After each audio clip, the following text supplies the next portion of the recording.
Hello and welcome to Capping Corner. Today we're going to talk about the Silverbulletday Stakes and the Lecomte Stakes. They're both on Saturday at Fairgrounds, and of course the Lecomte is part of the Derby Trail. I'm going to return to my shorter format where I just make quick picks and talk about the horses that I like. I felt like that got more views the last time I did it, so I'm going to try it again, and we'll see what the views look like, and let me know what you think. So let's start talking about the two races. Okay, in the Silverbulletday Stakes, we can talk about Golden Gamble and California Sunset first. They both come out of the Untappable Stakes. Let's take a look at the Untappable. And Golden Gamble is in the green silks, and the jockey on California Sunset is in pink, and she's in last. And Golden Gamble is in, I think, third to last right now. They're both on the outside. And they're coming. They're a pace compromise. You can see the fractions 24.63, 49 flat for the half mile. And you see the winner, I think her name is Herlaugh. She got away with easy fractions, and she had all the advantage as Golden Gamble was second and California Sunset was third. California Sunset arguably ran just as well as Golden Gamble. She was farther back from the fractions, and she still closed pretty well. And she almost caught up with Golden Gamble for second, so I was impressed with that run. The problem I have in this race, the Silver Bullet Day, is that there's not a lot of pace again, so I feel like both fillies are going to be compromised once again. Maybe California Sunset more so than Golden Gamble if they both run to the same style that they did in that race. I will put them third and fourth in my rankings, but I don't know if they can overcome the pace. The third filly I want to talk about is Goel's Delight, who broke her maiden locally in a mile 1/16 race, and that's impressive because not every horse starts off in a two-turn route. But I guess Ken McPeak saw that he had a router at the beginning, and he decided to start her in a two-turn route. Let's take a look at the race. We catched him in mid-stretch, and I know the video quality isn't that great, but Goel's Delight is on the outside, and she's passing the leader pretty easily, and the jockey isn't working that hard on her. I think Goel's Delight is moving mostly on her own, and you can see that she's just getting stronger and stronger towards the wire, which is a great sign. I was kind of worried when I saw Practical Joke was her sire, but I think a mile 1/16 is no problem, and I think this race, which is a mile and 70 yards, will be no problem as well. And I think she has a lot of talent just from watching her visually. I know that video quality wasn't too great, but I still think she has a lot of talent, a lot of upside, and I won't be surprised if she sits close to the pace, makes her move, and wins in the same fashion as she did in her maiden win. But I want to talk about my top choice now. My top choice in this race is Simply Joking, number 3, who broke her maiden in a local stakes race, the Letellier Memorial, on December 21. Let's take a look at that race. We catched him rounding the turn, and What a Moon is on the lead. Simply Joking had to go 5 wide, and Simply Joking, despite the wide run, is still coming at What a Moon. And What a Moon is a good filly. I think she's going to have a bright future, but Simply Joking matches her at this point. And I know Simply Joking is under a ride, but I think that's fine because I think the filly that she's running against here, What a Moon, has some ability, and Simply Joking is going to win by, I don't know, about a neck. What a Moon in second, and there was a sizable gap to third, which is a good sign. And I think it was a fast race. I think it was faster than the Sugar Bowl Stakes on the same card. So I have no problem with how Simply Joking won that race. Now, can she get a mile and 70 yards? I think she could. I know Practical Joke is on top, but the Damn Imply was a stakes router. I think the bottom side could offset Practical Joke, who's more known for his sprint progeny, and I think a mile and 70 yards should be okay. The trainer's very high on this horse. If you read the articles and read the quotes about this filly, Whitworth Beckman is very high on this filly, so I think that the fact that he put her in a stakes race to start off is a very good sign, and I think she's going to move forward in this spot, and I don't see 1 mile and 70 yards being her problem. She's going to be my top choice in this race.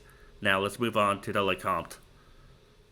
Okay, now we're talking about the Lecomte Stakes, and Innovator's on the rail. Innovator is trained by D. Wayne Lucas, and I want to talk about this colt first because he has speed, he's on the rail, and whenever a D. Wayne Lucas horse goes to the lead, I'm always afraid that horse is going to get loose and get brave and just take them all the way. And this horse set the pace in his maiden win on December 29, and he won by a head, but I still like the way he won it. He outgamed the horse that was trying to beat him to the wire, and then there was a gap to the third place horse, and then there was a gap to the fourth place horse, so I thought it was a good win. And also 3 back, Innovator was only head behind Barnes, the famous $3.2 million colt trained by Bob Baffert, so I thought that was a good effort too. Can Innovator get a mile 1/16th? I don't know for sure. The Dam Inspired is a half to treasure. The Dam of National Treasure, if that means anything, National Treasure won the Preakness Stakes, and Authentic won the Kentucky Derby. But there's also a lot of sprint in his pedigree, so I'm not sure if he could get a mile 1/16th, but I do think he could run well, and I don't think there's a lot of speed in this race to contest him. He's going to be my top 4. The next colt I want to talk about is Admiral Dennis, number 3, and this one had a bad start in the Gunrunner Stakes. We can take a look at the start really quick. Admiral Dennis is on the outside, and right there he stumbled at the start. And some people say when a horse stumbles at the start, you can cross the entire race out. It doesn't matter where the horse finishes, whether the horse finishes around the leaders or in mid-pack or 10 or 20 legs behind. Some people say just cross the race out. It doesn't matter. And I guess I could maybe believe that. I don't know for sure, but I think that Admiral Dennis probably deserves one more chance. Let's see how many lengths he finished back. Let's go back to the past performances. He finished 16 lengths back, but I don't even think Sias was trying with him in the stretch run. He's probably better than that. He won too impressively in his maiden race at Churchill Downs on November 7 for me to believe that he's 16 lengths worse than Built, or even that much worse than Magnitude or Render Judgment. I think he could bounce back in this spot and maybe hit the trifecta. We'll see. The next one I want to talk about is a bit of a stretch, but I want to talk about Seattle Road, who broke his maiden on December 21 on this course in a mile 1/16th route, and he won by a head, but I like how progressively better this colt is getting. He was second to Hot Property on November 24, and in that race he had no pace at all to work with. You can see the fractions 24-49. I already discussed the race, and I know that Hot Property did not return to run well the other week in one of the Derby Trail races, but I still think that Seattle Road has some talent, and I could cross out his first 2 efforts on July 27 and October 27. I think he was still learning in those races, and I know the $400K price tag means that there are some high expectations of this colt. I think if the pace is hot at all, then Seattle Road can come and pick up, I don't know, maybe 3rd or 4th. I think he could get a piece, and I think he'll be big odds as well. So Seattle Road, want to think about if you're trying to play a trifecta or superfecta, he's going to be in the mix. But my top choice in this race is not an exciting one. I'm going to go with Built. Built won the Gunrunner Stakes by 6 3/4 of a length, and before that he broke his maiden at Keeneland. I know he had a slow pace in the Gunrunner Stakes, 24-49, 113. We could take a look at the race. Here we catch them entering the stretch. Built is on the lead, and you can see that Built is already widening his lead.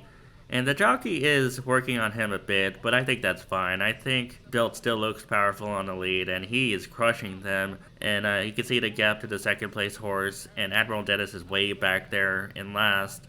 And Built basically eased up towards the wire, and I just thought it was powerful visually, even though he was worked on a bit early in the stretch. And I think the fact that he won over this course at the same distance is a good sign.